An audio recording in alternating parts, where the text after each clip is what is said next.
right, let's continue in our study of Revelation. Let's go to Revelation chapter 12. Beginning in chapter 12.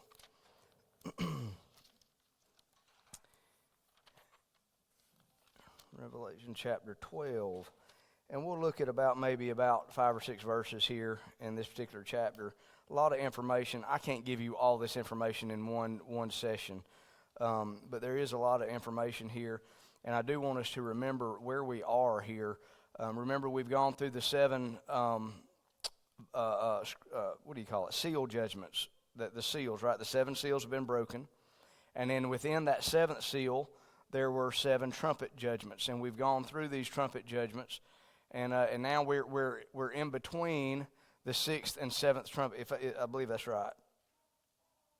And we're in between the 6th and 7th trumpet, and it almost gives us a little bit of a window here. So we've been seeing things from God's perspective. All right, we've been seeing that the judgment's coming out and what's happening on the earth, and we're seeing this from God's perspective. And now it's transitioning in the next 2 chapters, 12, 13, and 3 chapters, 12, 13, and 14. We're going to see a little bit from an earthly vantage point, or some things. We're actually given some history here in this particular passage about what it deals with and what has led up to these moments. All right, so we're going to go back in history, and this goes back in history all the way from the time of creation, not just, or even the time of creation. But we won't see the 7th trumpet until the effects of the 7th trumpet until we get to chapter 15. All right, so we've got a few chapters in here, and it's given us some information, again, from a different vantage point. So let's read, and there's some characters here. As we read through here, you'll notice we're going to deal with 3 characters in this narrative this evening. But as far as chapter 12 goes, and then chapter 13 and 14, there are several characters. One of them is a woman. We're going to look and we're going to define who that is, and we'll show you that from Scripture, who that is. And then you'll see the dragon, and we'll look and we'll show you some other passages about where that is. And then there's a male child that's mentioned. And we're going to look at those 3 tonight. And then as you go down through the next chapters, you're going to see Michael, you're going to see a beast from the sea, the beast from the earth, and then also some remnant of believers. So we'll look at all that as time goes by. And some of these things that are going to be mentioned tonight are going to be dealt with in a greater capacity as we move forward in some of these other passages that are coming. So I'm not going to deal fully with each thing that we're dealing with, because I know there's some things coming and we'll deal with it later on, if that makes sense. All right, so let's begin reading in chapter number 12, verse number 1. And there appeared a great wonder in heaven, a woman clothed with the sun and the moon under her feet, and upon her head a crown of 12 stars. And she, being with child, cried, travailing in birth, and pain to be delivered. And there appeared another wonder in heaven, and behold, a great red dragon, having 7 heads and 10 horns and 7 crowns upon his head. And his tail drew the 3rd part of the stars of heaven, and did cast them to the earth. And the dragon stood before the woman, which was ready to be delivered for to devour her child as soon as it was born. And she brought forth a man-child, who was to rule all nations with a rod of iron, and her child was caught up unto God and to his throne. And the woman fled into the wilderness, where she hath a place prepared of God, that they should feed her 1,260 days. All right, we'll stop right there. All right, and so let's deal with this. All right, so there appeared a great wonder in heaven, a woman clothed with the sun. Now, you also, just reading this passage, I want us to understand something, that since time began, since creation began, there has always been a animosity or a pride that entered into Satan, right? His name was Lucifer. And we're going all the way back to that time. And Lucifer, where did he begin? He began in heaven, correct? That's where he was. That's where he served the Lord. And pride swelled up within him, and he decided that he was going to be as God, and he was going to be like God, and he would be over God. And this was what he tried to do. And he rebelled against God because of his pride. And his name was Lucifer. And Lucifer, again, his name changed to Satan. And he was cast out of heaven. And then so that war that was in heaven there for a bit between Again, it mentions here a third of the angels. A third of the angels also that followed Satan or followed Lucifer against the rebellion against God. And anyway, so they were cast out. All right. So then they came to the earth, and so Satan was battling God in heaven, and now he battles God on the earth. And where did it begin? Where did that battle begin? Who is he using to get at God? He uses man. So remember, where did he go to? He went to Eve first. Remember that? And so there was a battle even going on even in those moments at the beginning of creation. And that battle has gone on throughout history, throughout time. And the point we're getting at in chapter 12, we're nearing the end of that battle, if you would. Okay, we're nearing the end of that. He's going to be bound for 1,000 years. Satan will be. And at the end of that 1,000 years, he's going to be loose for a little season. And then after that little season, he will be cast into the lake of fire. All right, that's his final judgment, and he knows it. It's written. He knows what his end is, and because he knows what his end is, and he knows the time is approaching nearly, is in this particular passage. We're in the second half of the great tribulation, and we're in the great tribulation now, the last 3.5 years, and so now things are intensifying. What happens before a battle is won? Usually it intensifies, okay? And so when you know that, hey, you're losing the battle and you're getting everything that you can, he's throwing the kitchen sink at this battle, all right? And so at the end of this, and so Satan and God, of course, God is not concerned with this. You know, he's still all-powerful. But nevertheless, it brings us through the whole scope, if you would, of human history when it's talking about some of these things. So man was dragged into this battle there at the Garden of Eden, and then ever since. And again, it's going to end when Christ returns and Satan is thrown into the lake of fire. This particular, you have to understand also, again, where's the church at this time? Where's the church during this period that we're talking about? They're in heaven. All right, and so the attention is once again turned back to Israel or back to the Jewish nation. And you can see this particular time frame. If you go, we don't have time to turn and go through all this. I've tried to explain this to you. It gets really complicated. But you can go and study it. But Daniel 70 weeks. If you go and read Daniel 70 weeks, let me see if I wrote down the reference for that. I don't think I did. But it's in around chapter 11, I think it is, of Daniel. And you can look at that, but the 69 weeks go up to the coming of the Messiah, and then there's a break in there that's not covered in the 70 weeks, and that's the church age.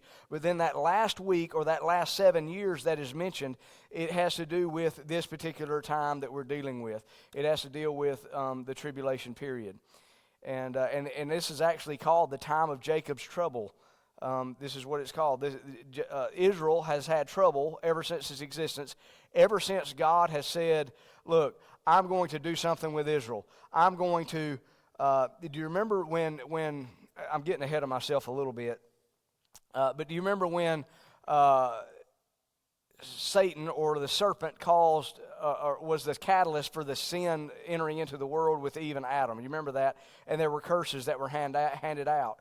And then in Genesis chapter 3:15, he says, okay, there's going to be the seed of the woman that is going to crush the head of Satan and crush the head of the serpent, and it's going to bruise his heel. This was a prophecy concerning the coming Christ. And ever since then, he has tried to do away with that lineage. He's tried to do away with the promises that God has given to man. If you look at Abraham's lineage, there are things that happened with the Jewish people that haven't happened to anybody else. There has been genocide that has been happened, and it's happened several times within their existence. So this war, this battle that I'm telling you that started in heaven with Satan's rebellion, Lucifer's rebellion, it carried over into the earth, and it continues even in the day that we live. What is the most hated country on earth right now?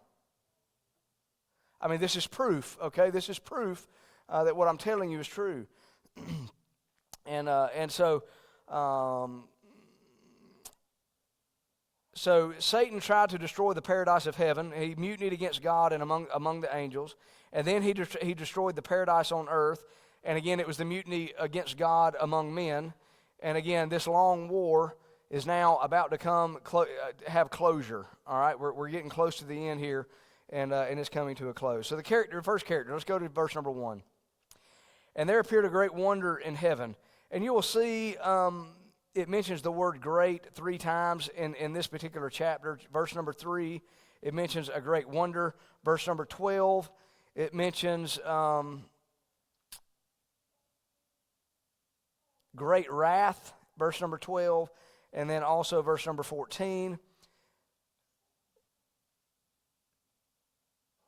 Let me see it. And to the one who was given wings, a great eagle. You see that. So you see that several times, that word great, and with the idea of larger than life, or a magnificent, or large, or in awe, if you would, a great wonder in heaven. And then so it goes. It says, a woman clothed with the sun, the moon under her feet, and upon her head a crown of 7 stars. So this woman, this woman, and this, and let me just say that this, as you're reading through this, the Bible is to be taken literally. All right, and literally, what I mean by that is it means what it says. Okay, it means what it says.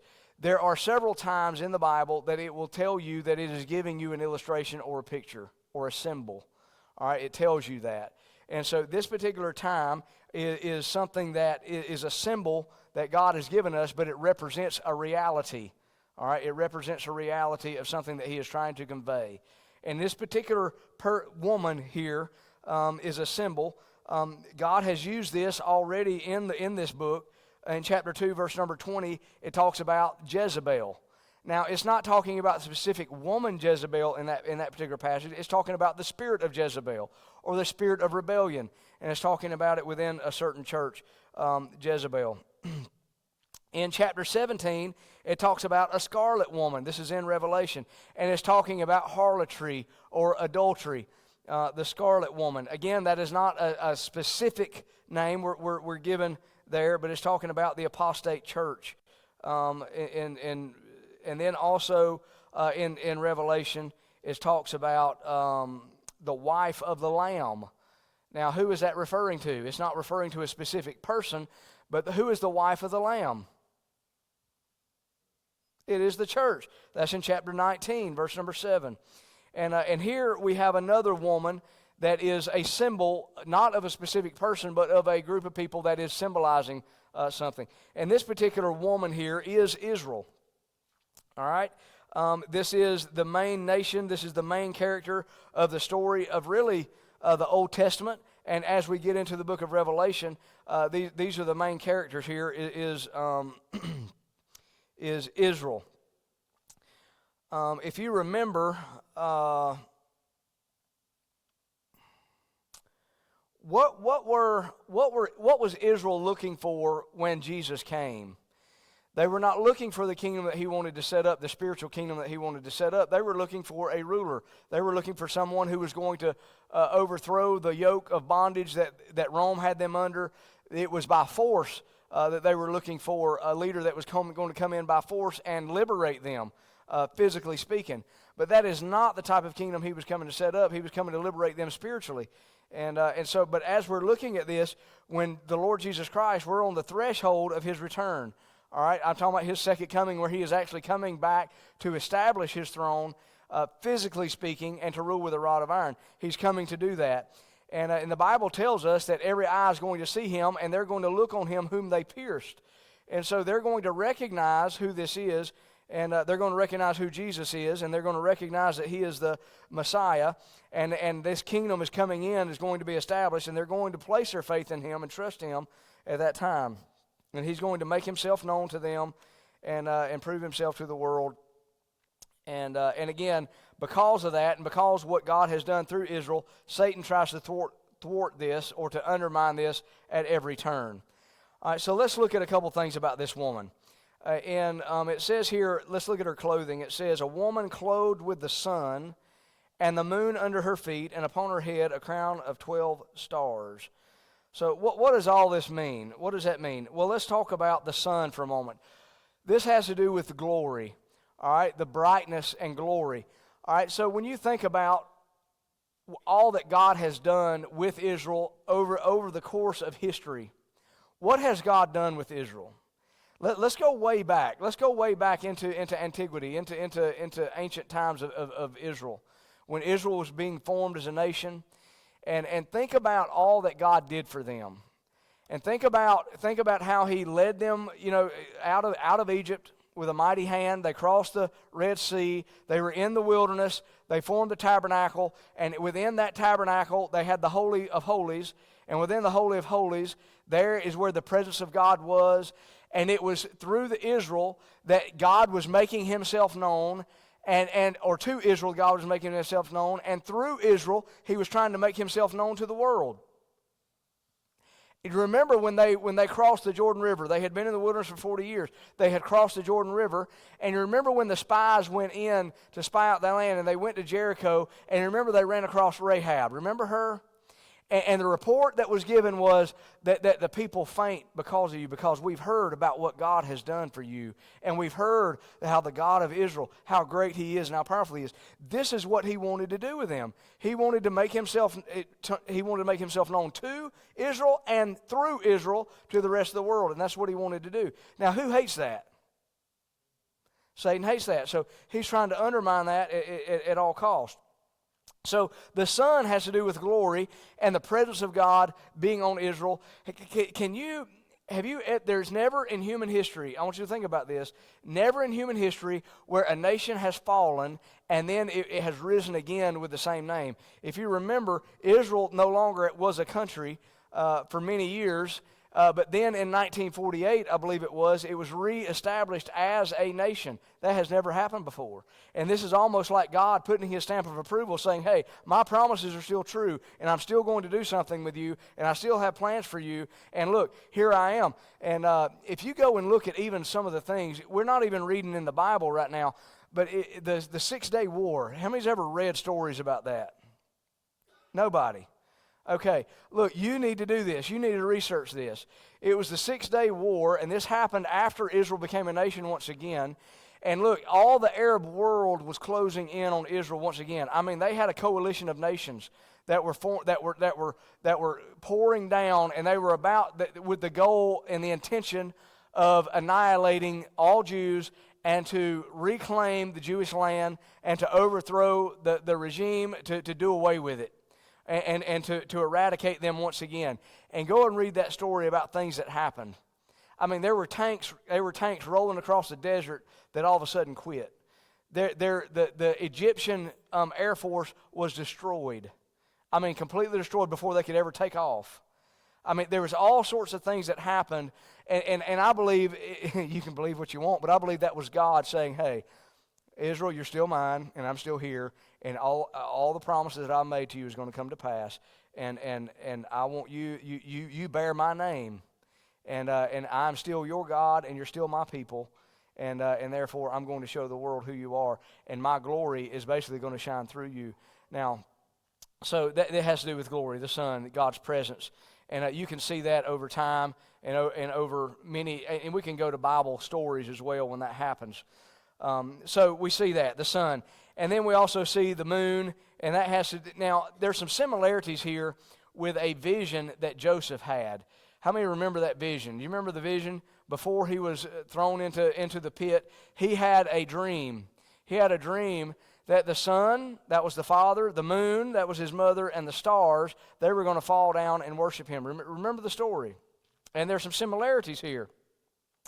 And but the mother here is Israel, and these 11 stars has to do with again covenant relationship and family ties, and the tribes of Israel. As a matter of fact, it talks about the crown. The crown. This is a garland that's won through struggle. When you think about, you've heard these crowns, the crown of rejoicing, and the crown. These are crowns that you win. In like running a race, and you win like the garland, that they used to do in the games, and so this is kind of what this is. But these have 12 stars in it, and these 12 stars represent this struggle. You never win a race, or you never win a victory in a game without some sort of struggle. You know what I'm saying? I mean, without some sort of struggle. There's training that goes along in that. There's preparation that goes in that. When you think about a runner running a race, how many weeks, months, and years do they practice and prepare and put their body through rigorous trials to be able to win in that victory? Well, there's trials that go along with that. And then you go to the game, and there's all sorts of trials. Well, Israel has been through all sorts of trials, and here they are, and these 12 tribes there, They are part of this. These 12 stars, they represent, if you would, the 12 tribes of Israel. So this is Israel. Mother is Israel. The woman is Israel. She's clothed with the sun, have God's glory, and the moon under her feet. And this has to do with being exalted, if you would, being magnified, or being raised up, like God has raised Israel up. And the moon under her feet, and the crown with the 12 stars on her head. And this represents the 12 tribes of Israel. Let's see here. And interestingly, this is just kind of a little side note. All of our calendars and timetables and all that is built off of the solar calendar.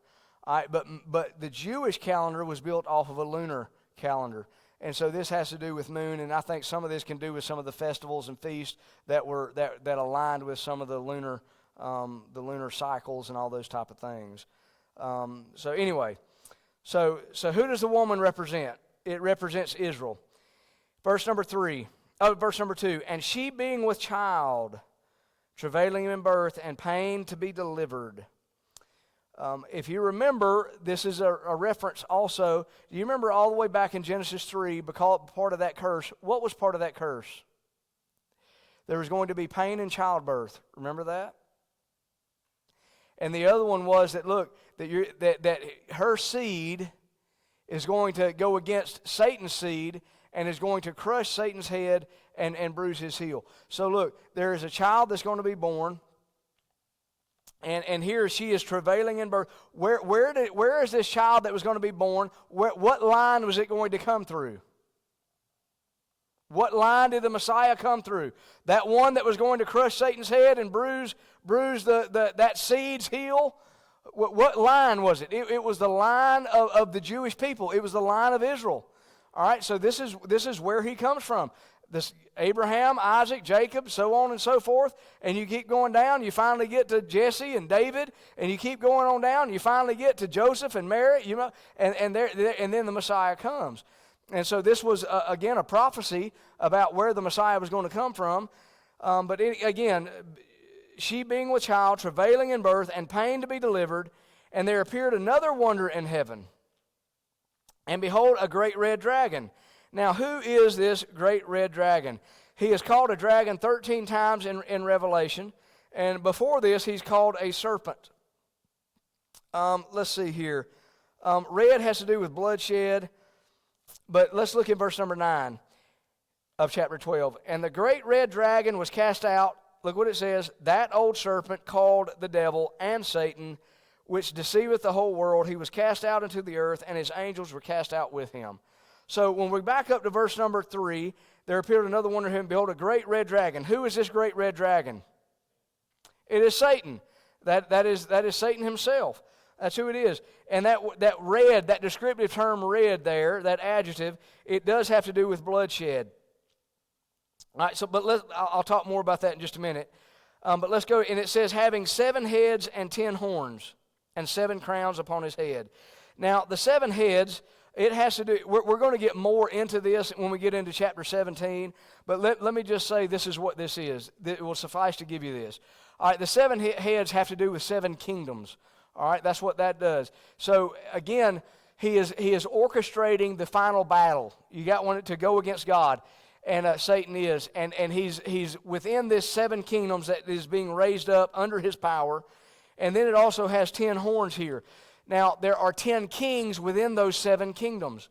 And so these 10 kings within those 7 kingdoms are the ones that, again, are his coalition, if you would. These are the ones that are going to be fighting with Satan in the battle of Armageddon against God and against the forces of good and against the Lord Jesus Christ. So that's what this is referring to. This is referred to in the book of Daniel, chapter number 7, verse number 7, verse number 20, verse number 24 of Daniel 7. And this is going to be the final form of world rule. Again, who's ruling the earth at this time? The time we're talking about here, who is in charge? The Antichrist is, okay, but who is controlling him, or who is empowering the Antichrist? Satan is. He's behind all of it. And so that last world power that is going to be seen during this time frame, and there are people that speculate of who this is. Is this the UN? Is this, NATO? Is this, these groups and things like that? And some of them, I mean, it possibly could be to some degree. But it does talk about the old Roman Empire being revived. So some of those nations within that Roman Empire are going to be revived and will be part of this coalition, satanic coalition. But anyway, there's 7 kingdoms, and within those 7 kingdoms are 10 kings, 10 rulers within those 7 kingdoms, and that is the last form of world ruling power at that time. But again, remember Revelation chapter 11. Go back and look at verse number 15, and it says, "And the 7th angel sounded, and there were great voices in heaven saying, The kingdom of the world are become the kingdom of our Lord and of his Christ, and he shall reign forever and ever." So who's been reigning? It wasn't Jesus. It was Antichrist and Satan, empowered by Satan. But now the time is coming. The 7th trumpet is blown, and we're in that transition period to where we see what is actually going to happen in the 7th trumpet, which comes in chapter 15.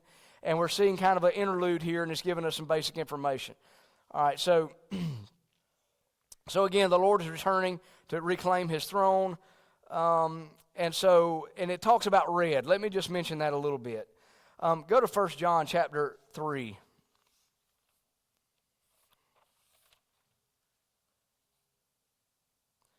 1 John chapter 3, verse number 12. We don't always think about it this way, but I want you to think all the way back into the garden. Adam and Eve were cast out of the garden, and what was the first thing that happened? You remember I told you that Satan was waging war against God on earth through man, right? He was using that. He started that in the Garden of Eden. All right, now look in chapter 3 of 12, 1 John, it says, "Not as Cain, who was of that wicked one." Who was the wicked one? That's Satan.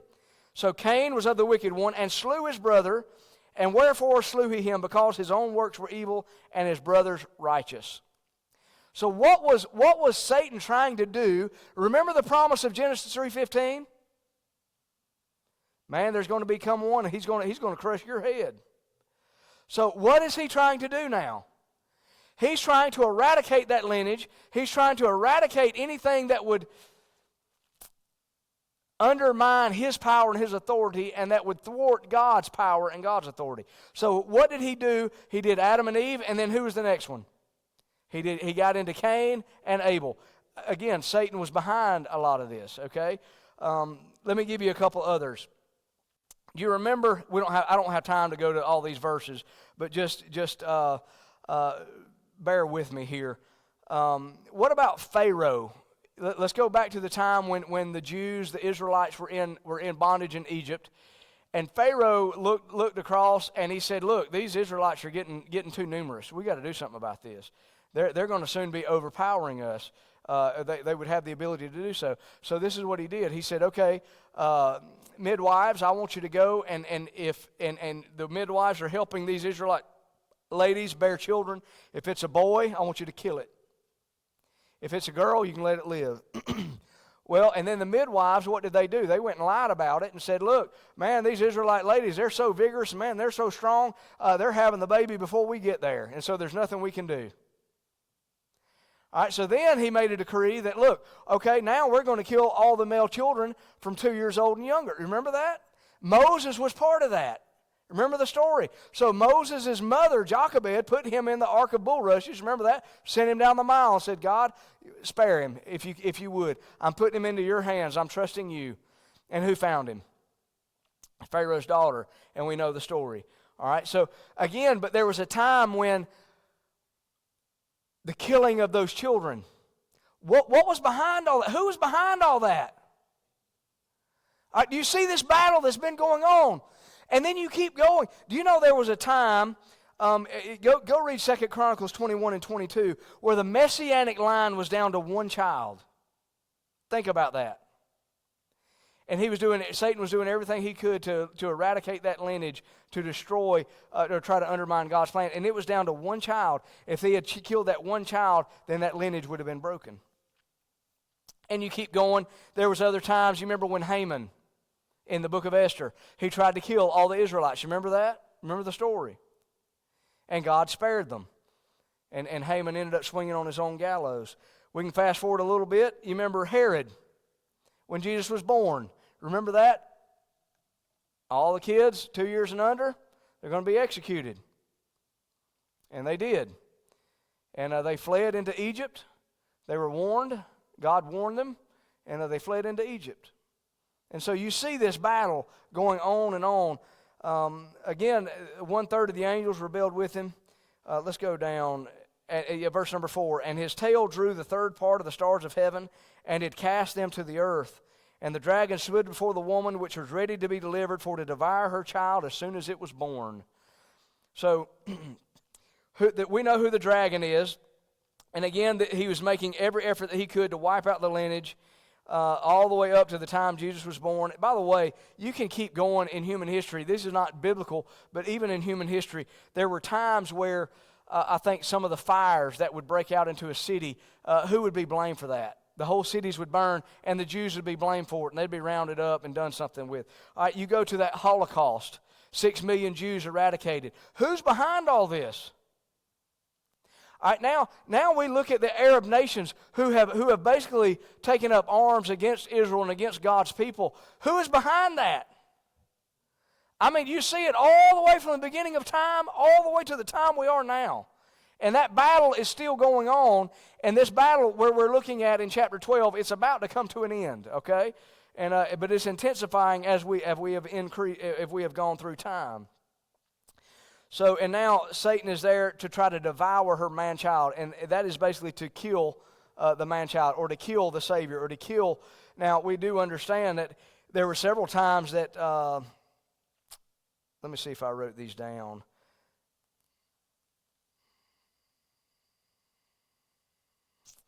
Do you remember there was a few times they even tried to kill Jesus outside of the plan that God had of redemption? Do you remember when he was in a crowd and they were going to push him off a cliff? Remember that? And what does it say? That you know, he made it out of the crowd. And so there were some times that they were trying to kill him that it didn't come to pass, but God's plan always came to fruition. Now, he did kill him, but guess what? What happened? He did kill him, but he tried to keep the tomb closed. Remember that? They tried to seal it. Man, they tried to do everything they could to keep Jesus from coming out of there, but could they stop that? No. And so he accomplished the plan that God had for redemption. So let's go down, and let me give you the last one here. The male child, verse number 5. And she brought forth a man-child, who was to rule all nations with a rod of iron, and her child was called up unto God and to his throne. So, do we understand who this is? Isaiah talks about this. Unto us a child is born, unto us a son is given. Remember that? Let's see, hold on. Behold, a virgin shall conceive and bring forth a son, and shall call his name Emmanuel. All these verses. Shall call his name, let's see, Wonderful Counselor, the Mighty God, the Everlasting Father, the Prince of Peace. All these things, that's in Isaiah. And that is prophesied about this man-child and what he was going to do. It was prophesied in Genesis 3:15 that the Christ, he was going to do this. He was the Son of God, the Son of Man. It deals with the incarnation, the coronation. In these verses, I don't have time to go through all this with you tonight. She brought forth a man-child. This is the incarnation. Do you know this is a $2 word? This just means he became a man, the incarnation. All right, God became a man. Jesus was born. He became a man. This is the incarnation. And then it says, who is to rule all nations. This is the coronation, or being crowned as king or ruler, the coronation. And then also, let's see, incarnation, coronation, and then the exaltation. And her child was caught up unto God and to his throne. This is talking about the exaltation of the Lord Jesus Christ sitting on the throne of heaven. He accomplished his earthly work and the work of salvation. Satan couldn't stop him, couldn't stop his plan, could not keep him in the grave, could not stop him from rising again. He could not stop the death blow that was delivered to him from the prophecy of Genesis 3:15. He could not stop it, and Jesus delivered that on the cross and when he rose from the dead. So that death blow was given. And so as time grows closer to the end, the battle intensifies. He is defeated, but he is also relentless. He can't get Jesus, so he's going to try to get God's people and the nation of Israel, and genocide is going to be a part of that like it has been throughout all of human history. And we're going to see it again. We're not, but the world is going to see that during this time as well. If you remember in Matthew 24, Jesus makes a prophecy about during this time, and he says, woe to the inhabitants of the earth at that time, because you're going to run through the wilderness. And some people think there was always a time when the wilderness, they were going to run to the wilderness to try to escape the wrath of the Antichrist. And it says, woe to them that are with child, woe to them that are pregnant, woe to them, because it's going to be more difficult on you because of what you're having to deal with. So the world is going to be closing in once again on Israel to try to destroy them, just like he's tried to do throughout history. But the three places in that are called wilderness, that the Jews always considered wilderness, one of them was Moab, one of them was Ammon, one of them was Edom. All right, these were always considered wilderness. And there are some people who think that there's a place in Edom called Petra. Perhaps this is another thing you ought to go look at and study. Petra is a very fortified place that only can enter. It's a city on the inside that is carved out of solid rock, and there's only one doorway to get in there, so it can be easily defended. And so some think that they're going to be running to there as a place of refuge. But look what it says, verse number, and the woman fled into the wilderness, where she had a place prepared of God, that they should feed her there for 1,260 days. This is 3.5 years. All right, if you add this up, that's what that boils down to, 3.5 years. So this last part of the tribulation, the Great Tribulation, Israel is going to be running to a place of refuge into the wilderness that God has prepared to feed her and to sustain her during this time of great tribulation, when all the earth and all the world are hunting for God's people, which are the Israelites at this particular time. And it also says that God will nourish them there. Now, how's he going to do that? I have no idea. Could it be manna from heaven again? Yeah, it could. Could it be quail flying across the desert? Yeah, it could. Could it be that they've been stockpiling things? You know, there's even, I read a story about this, that at Petra, some people are even hiding Bibles in Petra and kind of hidden around, so that when they do go there, that they would have actually something to read to kind of give them reference or point of reference to that of what is going on. Because and I believe that this particular time, when they're running this last 3.5 years, and you remember they've got the two witnesses, we've looked at them, they've got the 144,000 witnesses, and there's also an angel in heaven in the skies going back and forth proclaiming the everlasting gospel. And I believe that it's during this time that you will see a revival in Israel coming to Christ and recognizing who the true Messiah is. And so, anyway, but this is, again, the time of Jacob's trouble that is referred to in the Old Testament. All right, so now we've gone through these 6 verses, and I hope you understand who is the woman. It's Israel. Who is the dragon? Satan. Who was the male child? That was Jesus. All right, and so next time we'll get into who Michael is, and perhaps that may be all we get into is who Michael is and what he's doing in this particular picture. But we'll look at that next time, and our time is gone. And man, I had so many verses to write down to give to you to corroborate what I'm telling you from the Old Testament, but there was just so much. There's no time. There's not enough time to give you all that. So, does all this make sense to you? Are you following me? I know. I hope it's not too scattered for you. Okay. All right. If you do, come see me. I'll try to explain it a little different or something like that. All right. Let's bow for a word of prayer. Father, we love you, and we're again grateful for your word and grateful for the insight you give us.